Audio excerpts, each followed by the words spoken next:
सकाळपासून 4 चॅनलला मी मुलाखती दिल्या आणि लांब लांबनं चॅनलचे लोक आलेले होते. मला खरं आज खूप काम आहे, परंतु मला बरेच दिवस ढाकाळ्याला यायचं होतं, कारण ढाकाळ्याची लोक म्हणजे दादा लई दिवसात आलेच नाही. आणि माझ्या बहिणी वगैरे फिरतायत, बाकीचे पण लोक फिरतायत, कार्यकर्ते फिरतायत, सहकारी फिरतायत. उद्याच्या 20 तारखेला होणाऱ्या निवडणुकीच्या निमित्तानं घड्याळ्याच्या चित्राच्या शेजारचं बटन दाबण्याचं पवित्र काम हे बारामतीकरांनी करावं, अशा प्रकारची. या महिलांना इकडे यावं, इकडे बसा, थोडं इथे जागा, जे पी या बाजूला बसा, इकडे या, इथे ताई जागा. तर त्याच्यामुळे मी आज ठरवलं, काल पण माझं कारखेल राहिलं होतं, तर मी राजवर्धनला म्हणलं, राजवर्धन उद्या आपण घेऊया, म्हणून आज कारखेल सॉरी करावागत, ढाका माळेगाव करावागत आणि मग मी नंतर पारनेरला निघून जाणार आहे. 11 वाजता वगैरे तिकडे सभा आहे. मित्रांनो, आपण वर्षानुवर्ष एकमेकांना ओळखतो. सुरुवातीच्या काळामध्ये आदरणीय पवार साहेबांच्याकडे तुम्ही सगळ्यांनी नेतृत्व दिलेलं होतं. त्यावेळेस आपल्यातला काही भाग, विशेषतः आपल्या जिल्ह्यात भागातली 24 गावं दौंडला जोडलेली होती. बराच काळ ते तशा पद्धतीनं होतं, परंतु नंतर मतदारसंघाची फेररचना झाल्यानंतर संपूर्ण तालुका एक झाला आणि फक्त तालुक्याचा मतदारसंघ झाला. आज मोठ्या प्रमाणावर मतदार आपल्या तालुक्यामध्ये आहेत. आज देखील आम्ही सगळ्यांनी, सुरुवातीला साहेबांनी पण प्रयत्न केले तुमचं पाझर तलाव वगैरे वगैरे करण्याचा, त्याच्यातनं पाण्याचा प्रश्न सुटावा. त्याच्यानंतर माझ्या सारख्याला राजकारणाची आवड असल्यामुळे 87 सालापासून मी स्वतः बारामतीमध्ये कामं करायला सुरुवात केली. वडीलधाऱ्यांनी आशीर्वाद दिले, तुम्ही सगळ्यांनी साथ दिली आणि त्याच्यानंतर 91 मी खासदार झालो. नंतर बाकीच्या सगळ्या गोष्टी तुम्हाला माहिती आहेत. परंतु त्या काळामध्ये मलाही वाटायचं की जरा शिरसाई झाली पाहिजे. पुरंदर तर माझी सही आहे. पुरंदर उपसा सिंचन योजना केली त्यावेळेस नेमका जलसंपदा खात्याचा मंत्री मीच होतो आणि ती पुरंदरला होती. पुरंदरच्या बरोबर बारामतीची पण गावं त्याच्यामध्ये ऍड करावी, कारण बारामतीचा पण दुष्काळी भाग. कारण फार जुन्या लोकांना इथं एखादं कुणी असेल तर माहिती होतं, पूर्वी 63च गाव होती. 67 साली फक्त आपली 63 गावं होती. 21 गावं बागायती, 42 गावं जिरायती आणि एकेका गावाखाली 12 वाड्या होत्या. बंधाऱ्याखाली 12 वाड्या, शिरकफळखाली 12 वाड्या, सोप्याखाली 12 वाड्या, अशी ती पद्धत होती पूर्वीची. नंतर त्या वाड्यांचं रूपांतर आपण ग्रामपंचायतीमध्ये केलं आणि मग त्याच्यामुळे आपला आकडा 117 झाले, 117 पर्यंत पोहोचला. आता 117 ग्रामपंचायती आहेत. त्या सगळ्या गोष्टी करत असताना त्या पिण्याच्या पाण्याच्या वगैरे त्या गोष्टी झाल्या. आता तुमच्या इथं कॅनॉल खालना जातो, कॅनॉलवर लिफ्ट त्यांनी केली, खाली विहिरी पाडून, त्यांचंही क्षेत्र ओलिताखाली. पण आपला हा मधला टापू आहे, हा सगळा तसंच राहिला. कुठला जोगोडी पासून सुरू केलं तर काही जोगोडी मोठी मोडवायला थोडंसं पाणी त्या ठिकाणी येतं, परंतु त्याच्यात अजून खूप अडचणी आहेत. यंदा मी काय केलं, 52-54 कोटी रुपये खर्च करून आता पुरंदर उपसा सिंचन योजनेचं काम चालू केलेलं आहे. माझं सोमेश्वर सहकारी साखर कारखान्याच्या संचालक बोर्डाशी बोलणं झालेलं आहे. एक कोणतरी चिटणीस म्हणून त्याला त्या ठिकाणी काम दिलेलं आहे. ते काम त्यांनी चांगलं चालू केलेलं आहे. परवा मी फोटो पण राजवर्धनला दिलेले होते, त्यांना म्हणलं व्हायरल करा की जे काम पाणी उचलायचं पुरंदरचं चाललेलं आहे त्याचं, आणि ते सगळ्या गोष्टी मला त्या बाबतीतल्या पूर्णत्वाला न्यायच्या. टेंडर बिंडर झाले, सगळं झालं. ते सगळं झाल्यावर मी ते पुरंदर उपसा सिंचन योजना ही सोमेश्वर कारखान्याला चालवायला देणार आहे. आपण या सगळ्या योजना आता सोलरवर घेतोय, त्याच्यात लाईट बिल येणार नाही अशी व्यवस्था केलेली आहे. त्याची पण तरतूद करून तुमचं पहिल्यांदा जनाई, शिरसाई, पुरंदर, नंतर लाटली, लिंबोडी या योजना आपण सोलरवर म्हणजे सूर्यप्रकाशावर वीज तयार होती त्याच्यावर त्या ठिकाणी घेतोय. माझी तुम्हाला एक अजून सांगणं आहे की ते झाल्यानंतर तिथं परिस्थिती सुधरेल आणि जनाई शिरसाईच्या करता मी 461 कोटी त्याला मान्यता त्या ठिकाणी दिलेली आहे. आता नेमकं ते आचारसंहितेत अडकलंय. आता आम्ही तो प्रस्ताव काहीतरी, मला असं कळलं की त्यांनी निवडणूक आयोगाच्या मंजुरी करता पाठवलं, त्यांनी मंजुरी केली तर त्याच्यातून आपण हे सुरू करू, काय टेंडरची प्रक्रिया सुरू करू आणि तिथलंही जे काही तेलला पाणी येत नाही ते पण आपण करू. करा नदीवर पण मी बॅरेजेसचं केटीवेचं रूपांतर वेगळ्या पद्धतीने एका माणसाला गेट वर करता आले पाहिजे, गेट खाली करता आले पाहिजे, अशा प्रकारची व्यवस्था तिथं करतोय.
तिथं तो गाळ साठला, मड साठला, ते सगळं प्लास्टिक साठलं, त्याच्यावर ते ओढलं जाईना. ते फार मोठं, म्हणजे मी आता इलेक्शन मध्ये नाहीतर मी स्वतः त्या साईटवर जाऊन इतकं सुंदर काम करणार आहे की परत काही वर्ष तरी 20 वर्ष त्याला काही अडचण येता कामा नये. आणि पुरंदरचा फायदा काय, पुरंदर उत्तर सिंचन योजनेला कायम पाणी राहणार. पुणे आणि पिंपरी चिंचवडचे पाणी तिथं वापरून सोडतं ते नेमकं तिथे येतं. बाकीच्या ठिकाणी कसं खडकवासल्याचं पाणी संपू शकतं, इतर धरणांचं पाणी संपू शकतं, तसं तिथं नाही. दुष्काळ असला तरी तिथं पाणी येणार आहे. कारण पुणेकर 22 टीएमसी पाणी पितात, 20-22 टीएमसी, आणि पलीकडे 7-8 टीएमसी पाणी पिंपरी चिंचवड पितात. ते काय आपण वापरलेलं पाणी काही सगळंच शरीरात जात नाही.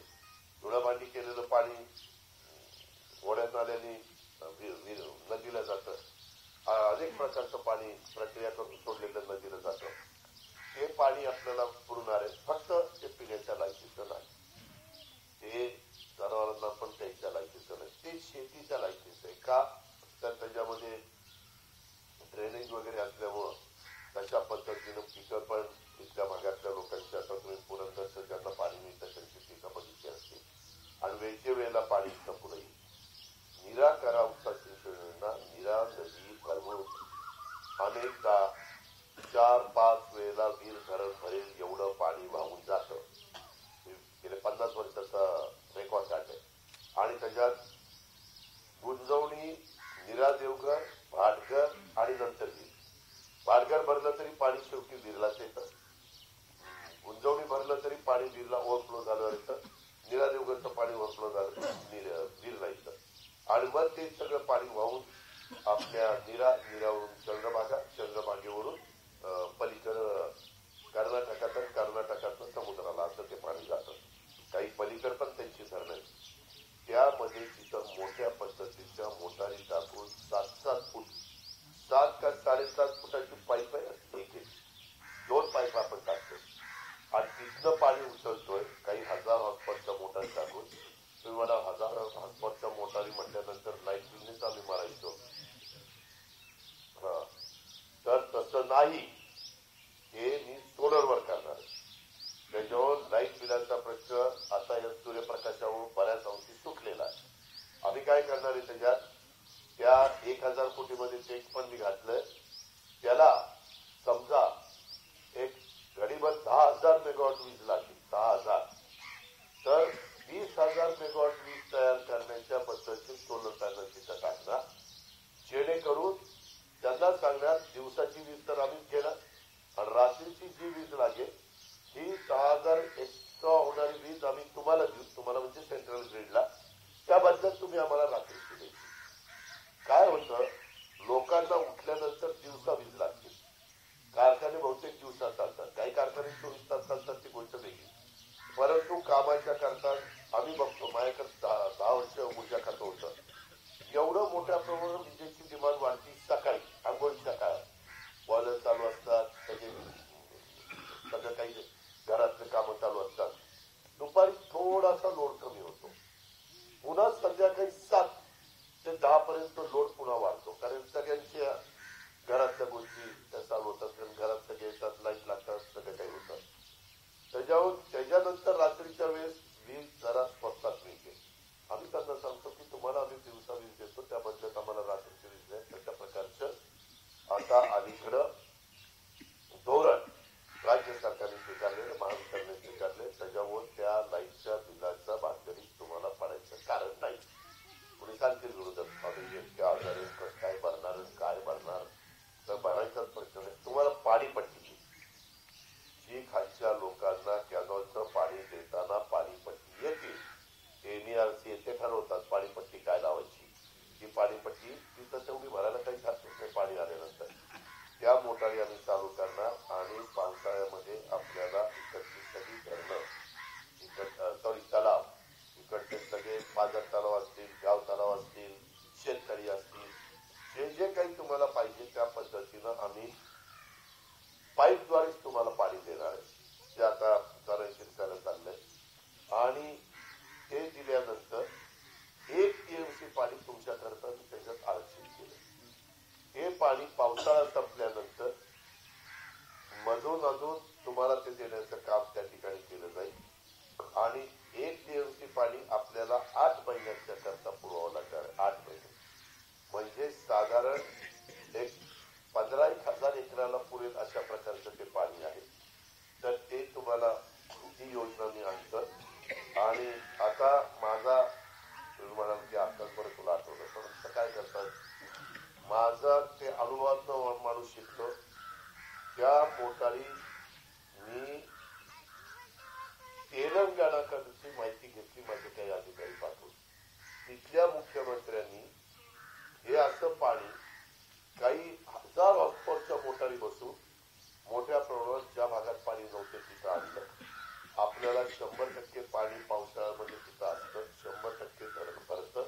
पाणी स्वच्छ आहे.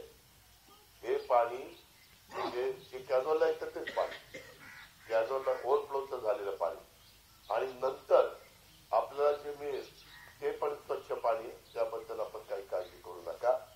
या प्रकारे केल्यानंतर माझ्या बारामती भागातला शिरायत हा शब्द त्या ठिकाणी निघून जाईल. अशा प्रकारची लवकरात लवकर तेच चाललंय. माझं खरं सांगू का, मागच्यातलं 1.5 वर्ष करोनाचं गेलं नसतं ना तर आता ते काम मी उरकत आणलं असतं. मला 1.5 वर्ष माणसं जगवायला गेली, कारण कारखानदारी बंद होती, लॉकडाऊन होतं, कितीतरी जण आपल्या इथली सगळं मजूर त्यांच्या राज्यात गेलं, बाहेरचे लोक पण आपल्याकडे आले, कित्येक जणांच्या नोकऱ्या गेल्या. त्या 1.5 वर्षाचं मी सांगत बसत नाही, पण तो काळ गेला ना. 5 वर्षातलं 1.5 वर्ष तिथे गेलं, 1 वर्ष मी सत्तेत नव्हतं, 2.5 वर्ष तिथं वाया गेली. तुम्हाला काही न वाटत असेल की अजित पवारनी हे आता साहेबांना सोडायला नको होतं. मित्रांनो, मी साहेबांना सोडलेलं नाही. मी साहेबांना सांगत होतं साहेब सगळ्या आमदारांचं मत आहे, माझ्या एकट्याचं मत नव्हतं, सगळ्यांच्याच आहे. सगळ्यांचं मत आहे की सरकारमध्ये जावं, का तर कामालाच ती आला होता. तिथं आता कोण बसलं, समाजाला विचारा, राजवर्धनला विचारा, आपण मंजूर केलेल्या कामालाच ती आला. 25 15 वगैरे त्याला म्हणलं हे तापच झाला. म्हणलं लोक मला वेळातच काढते, पैसे पाठवले, पुन्हा स्टे दिलाय, ते नव्हता दिला, मी विरोधी पक्ष देता होतो तुमचा, हे त्या सरकारने दिला. मग म्हणलं येतं हे पण उठला पाहिजे, पण वेळ जाऊन चालत नाही. मग राहिलेल्या ह्याच्या तुमच्या टाकाळेकरांनो, मी 5 वर्षात 2.5 वर्ष माझी वाया गेली, तरी देखील मी आपल्या बारामती तालुक्याला 9,000 कोटी रुपये, 9,000 ते पुस्तक आहे.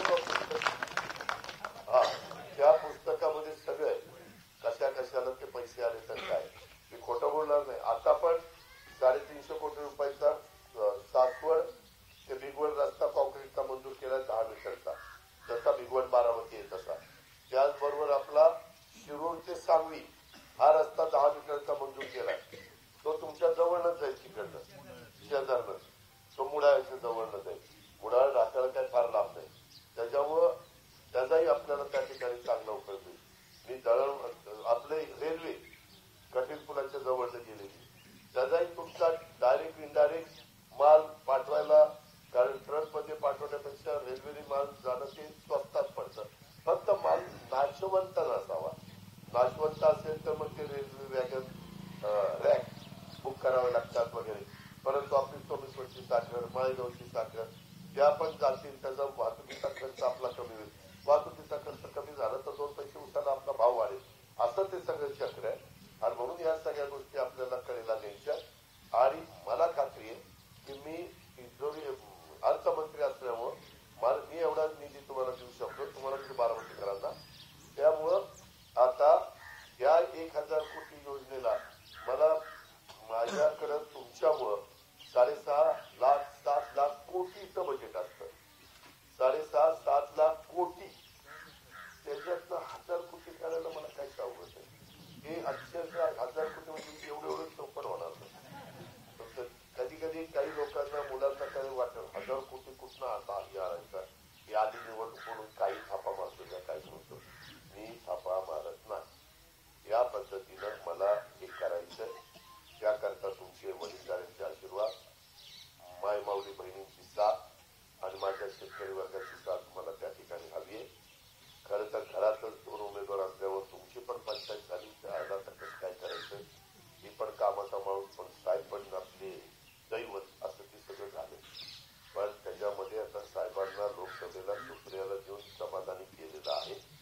त्याच्यावर साहेबांना सांगितलं काय, तुमचा शब्द लोकसभेला ऐकला, आता या शाळेचा शब्द विधानसभेला ऐकतो, म्हणजे याच्याकडनंही आम्ही काम करून घेऊ आणि तुमचाही माग राखण्यासारखं होईल. असं करा अशी विनंती करायला आलोय. तसं केलं तर माझं खूपच गंमत केली, काय माझं म्हणजे न सांगितलेलं बरं. पण आता जेवढं काही मताधिक्य द्या, माझं नंबर 1चं मताधिक्य राज्यात दिलं, मी नंबर 1चा निधी बारामती तालुक्याला दिला. आता पुन्हा तशाच पद्धतीने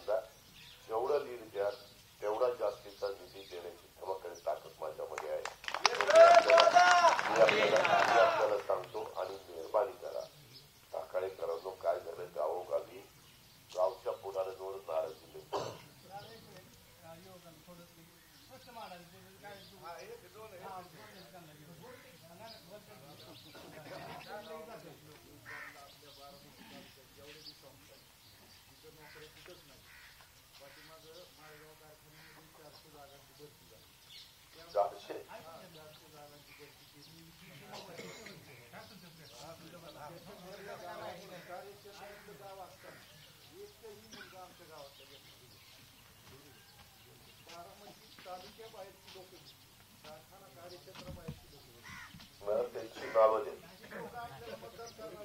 थांबा ना, तुम्ही मला सांगताय ना, मलाही काही उत्तर द्यायचे ना. जी नावं तालुक्याच्या बाहेरची सभागत नसणारी घेतलेली आहे त्यांचं पूर्ण नाव, पूर्ण पत्ता मला द्या. मी माझी 23 तारीख झाल्यानंतर चेअरमन व्हाईस चेअरमन बोर्डाला बोलवीन आणि रेकॉर्ड तपासील, एमडीला पण विचारील आणि तशा पद्धतीनं काही झालेलं असेल तर मी दुरुस्त करेन. नाही यादी नाही, तसं नाही, तसं हो काय राव तुम्ही आता एवढा उंचा पुरा करी असं सांगतोय की बाबा दादा असं झालंय. एक आहे माहिती देतो. इथं कोणी डायरेक्टर आहे का? एक मिनिट, एकच मिनिट. म्हणजे तू आहे आता पुन्हा म्हणू नका, मग जमत नाही. स्वप्नील आहे, दोघं आहे, ज्याच्याशी जमतंय त्याच्याबरोबर जावा. आजची यादी दाखवा, फार एमडी पासून शिपायापर्यंत जे काही त्या काय तुमचं टेम्पररी वगैरे सगळं दाखवा. सगळ्यांचे पत्ते दाखवा आणि याला काढू दे यादी. मलाही बघायचंय. एक थांबा, एक मिनिट, मला कळू द्या ना.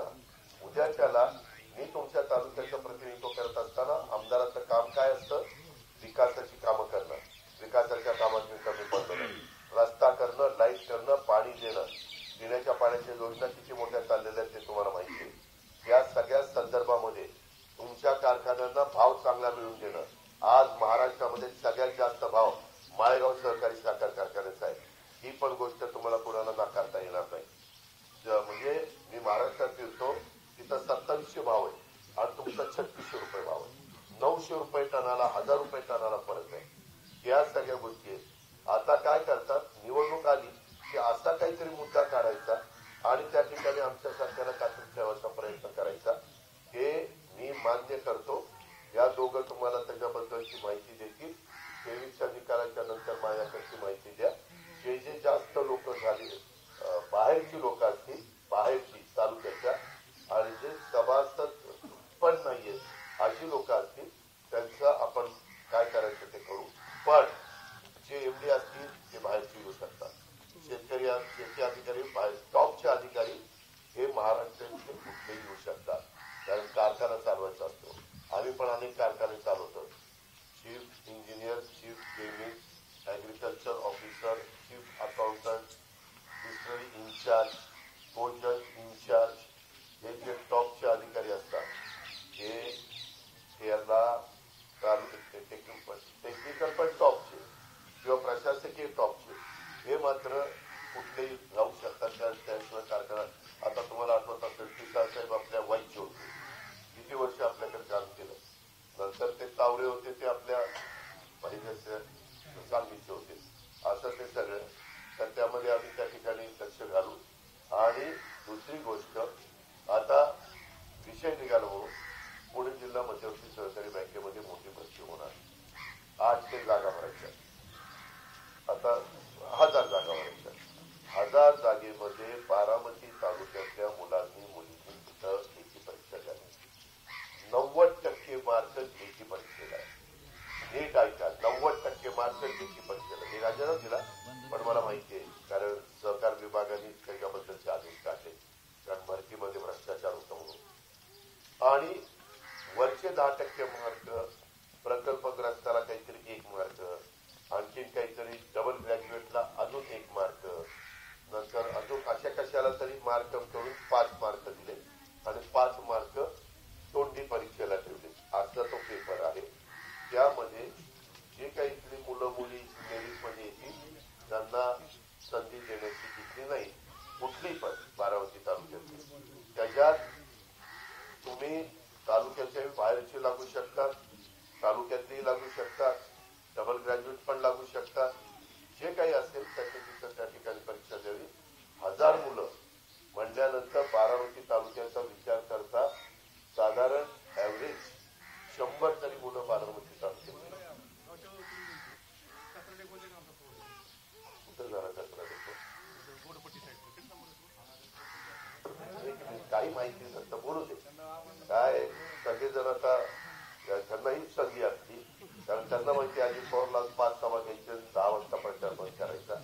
इतके दिवस अजित पवार तिथं भेटतो सगळ्यांना, लाईनी जाऊन लोक भेटतात, केव्हा यायचं नाही, केव्हा सांगायचं नाही. परंतु इथं सांगितल्यानंतर सगळ्यांना दिसतं ना की अजित पवारांच्या पुढे प्रश्न मांडले. कुठं कचरा देतोय, तिथं कचरा पडायला लागला. काय बोलता हो तुम्ही, काही माहिती नसतं, काही नसतं, कुणी पण काही सांगते. असलंय बघा, कचरा आहे का, 1 मिनिट, कचरा आहे का आता, काय बोलायचं मग. कारण असताना तुमचाही वेळ घेता, माझाही वेळ घेता. असं नाही बाबा, एवढं राव जीव तोडून काम करतो, दुसऱ्या तालुक्यात गेलं तर लोक डोक्यावर घेतील, बिनवर निवडून देतील. हे खोटं नाही सांगत. हा, शिरूर हवेलीला काय या बारामतीला काय झालंय, जिथं पिकतं तिथं विकत नसतं. ऐकतं यायला लागलंय.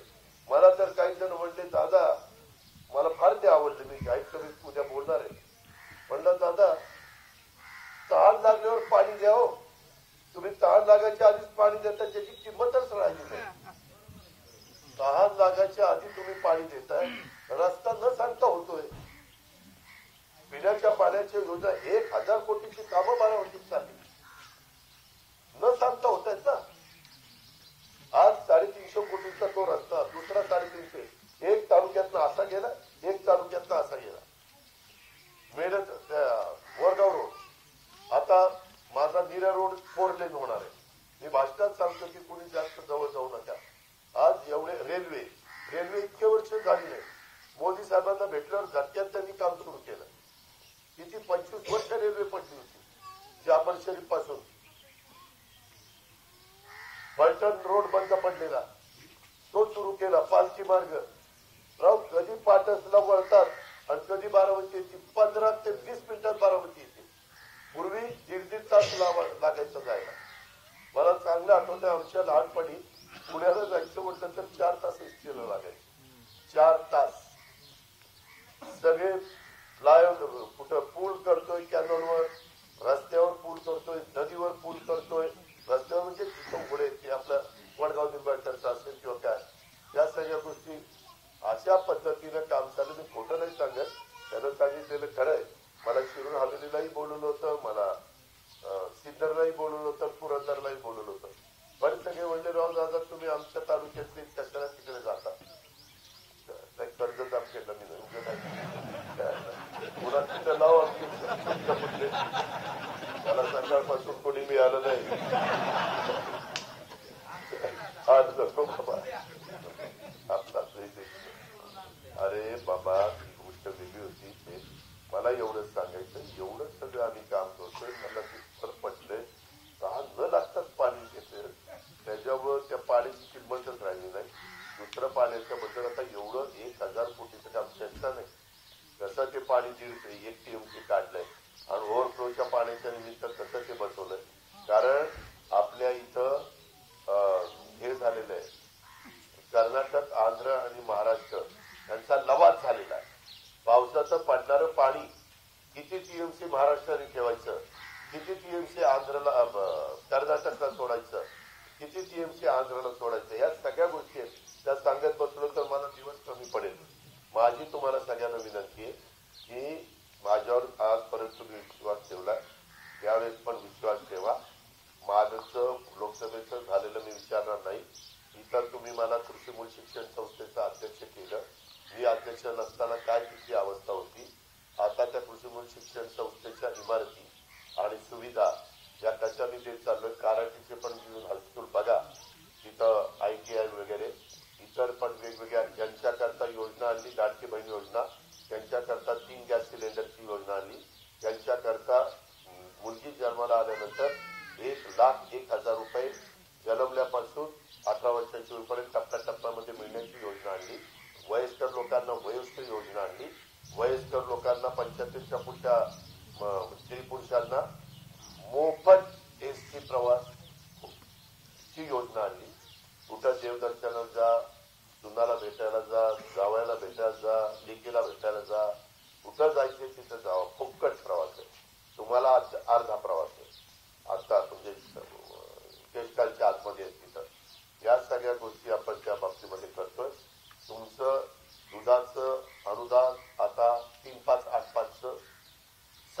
केलेले 1 ऑक्टोबर पासून.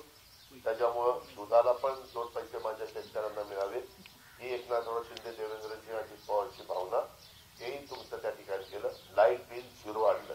0चे लाईट बिल मिळाली का?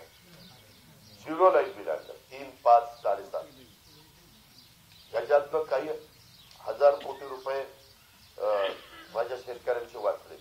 15,000 कोटी रुपयाचं शेतकऱ्यांचं लाईट बिल आम्ही भरतो दरवर्षी. 15,000 कोटी. त्यांना 45,000 कोटीच्या योजना दिल्या.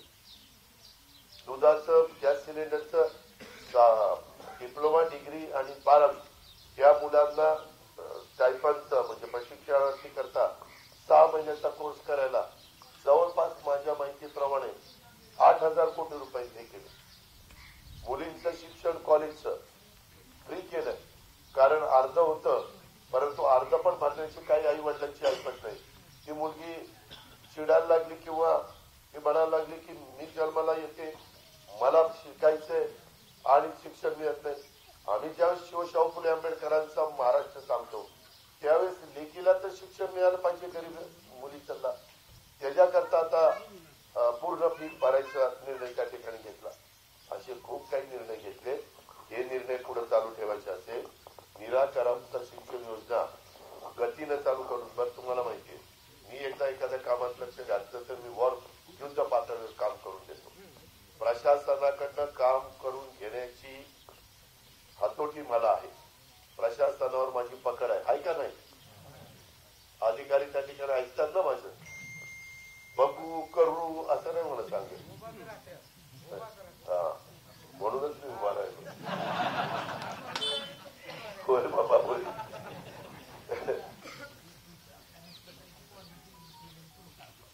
अहो ऐका ते सुरू केलं ना की त्याला फी द्यावी लागेल. ही फी ऐका, एक मिनिट. इंग्लिश मिडियमचं शिक्षणाला शिक्षका त्याला गव्हर्नमेंटची ग्रँट नाही. त्याच्यामध्ये ते शिक्षण आम्ही मराठी भाषेचं शिक्षण मोफत देऊ शकतो. ते जर काढायचं म्हटलं तर जसं आता कराटेला काढलेलं, कराटेच्या आजूबाजूचे लोक तिथं मुलं मुली टाकतात, तेवढी फी दिली. कारण त्या शिक्षकांना पण फी पगार नीट द्यावा लागतो. पगार चांगला नाही तर चांगले शिक्षक मिळत नाही. चांगले शिक्षक मिळत नाही तर विद्यार्थ्यांना ज्ञान चांगलं देता येत नाही. असं ते सगळं चक्र आहे. त्यामध्ये तुम्ही मला सांगा, मी आतापर्यंत सोमेश्वरला इंग्लिश मिडियम स्कूल काढलं, त्याच्यानंतर माळेगावला माळेगाव कारखाने काढलं, त्याच्यानंतर मी आपल्या सुप्याला इंग्लिश मिडियम स्कूल काढलं, नाही स्वामी चिंचोलीचं जाऊ पलीकडे, त्याच्यानंतर पिंपरीला काढलं, बारामतीत साहेबांनी 72ला काढलं, त्याच्यानंतर मी आज विद्या प्रतिष्ठानला 2 मला वाटतं CBSE school, 1 English medium school, 3 स्कूलचं विद्यानगरीचं नाही सेमी इंग्लिशचे वेगळं. सेमी इंग्लिश आपण आता जिल्हा परिषद लेवलवर सुरू केलं. इंग्रजी माध्यम, SSC इंग्रजी माध्यम किंवा सीबीएसई इंग्रजी माध्यम अशा पद्धतीनं केलेलं आहे. या ठिकाणी चालणार असेल तर मग ते 15 चालेल का इथं चालेल ते बघा. कारण असं सेंटर पाहिजे की तिथं जास्तीत जास्त मुला मुलींना यायला सोयीचं व्हावं. त्या 15 पण माझा काही संबंध नाही. केशवराव जगताप बघितली हायस्कूल ही पण इमारत आपणच बांधून दिली. या मंगेशला विचारा, एवढा मोठा खड्डा होता, सगळा खड्डा भरून दिला सगळा. म्हणजे इतकं सुंदर केलं की जर आपण लक्ष दिलं तर काय करू शकतो ते तिथं जाऊन तुम्ही बघा. हे खरंच आहे.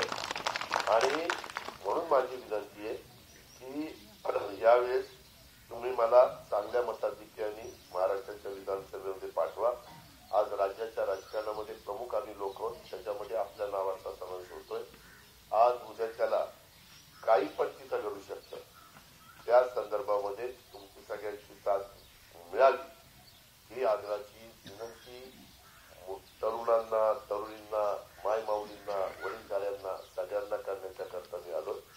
आणि आत्ता ज्या काही 2 प्रश्न सांगितले गेलेले आहेत, माझी तुम्हाला नम्रतापूर्वक ढाकाळेकरांना विनंती आहे. मी दर 8 ते 10 दिवसांनी बारामतीला असतो. मी लोकांना 6 ते 8 ते 9 कामं बघतो. तर कामं दर्जेदार झाली पाहिजेत.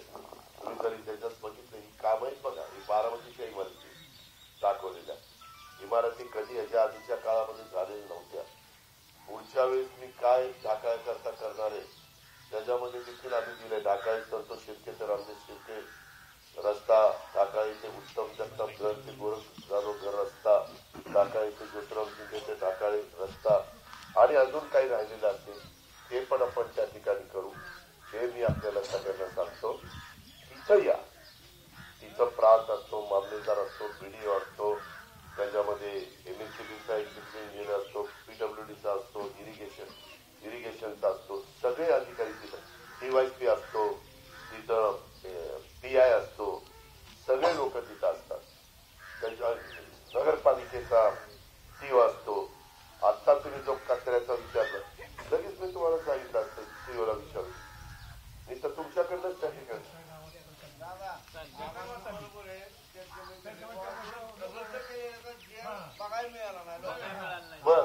मंजूर केलेला GR कुठे?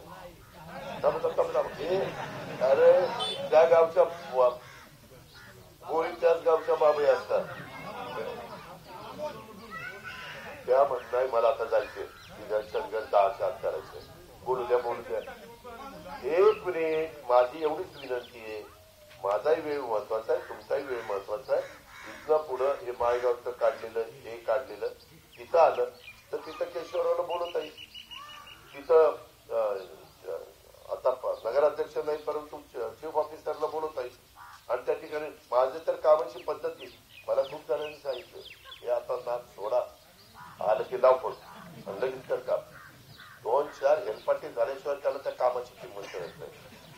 म्हणजे एकाने तर सांगितलं दादा सगळा रस्ता नाही करायचा, इकडं पंढऱ्यापासून ते ढाकाळ्यापर्यंत नाही करायचा, एक 200-300 मीटर मोकळा ठेवायचा.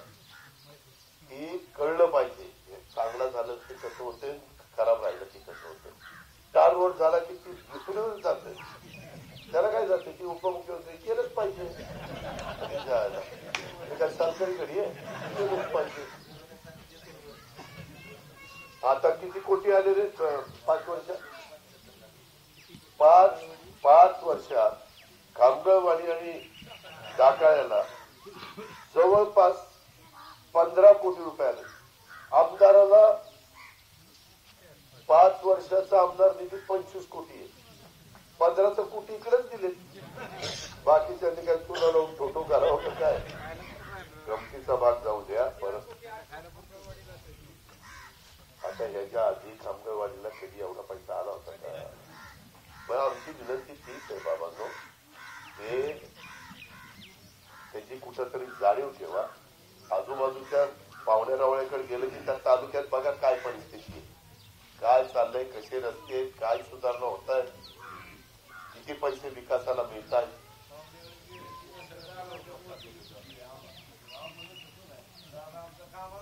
हा कामाचा माणूस आहे, फक्त पटलं कुठली दाबायची आम्ही आता कामाचा माणूस म्हणायचं ते रे घड्याळाला पडलं, ते रे घड्याळाला पडलं. अरे काय अरे दुनिया नाही राहिली. ठीक आहे. माझ्या बंधू भगिनींनो, काही अजून राहिलेलं असेल तर मला मी तिथं असताना या भेटा. मी मुद्दाम ठरवलेलं होतं, मला काही सांगितलं होतं ढाकाळे मध्ये झालं होतं ते दुःखद घटना झाली होती म्हणून आपण भेटायला होते, पण ते पण रात्री आलो होतो. सध्या म्हणजे दिवस मावळल्यावर आलो होतं, त्याच्यामुळे असं निवांत बोलता आलं नाही. आता सगळी मंडळी ऐकत आहेत. आता ऐकून ह्या कारणाने ऐकून गावात जाऊन तिथं पहिल्या नंबरला घड्याळ दाबताय हे आता तुमचा अधिकार आहे. माझी विनंती आहे की तुम्ही संधी द्यावी, त्या संधीचं मी सोनं द्यावी, एवढंच काम करू शकतो.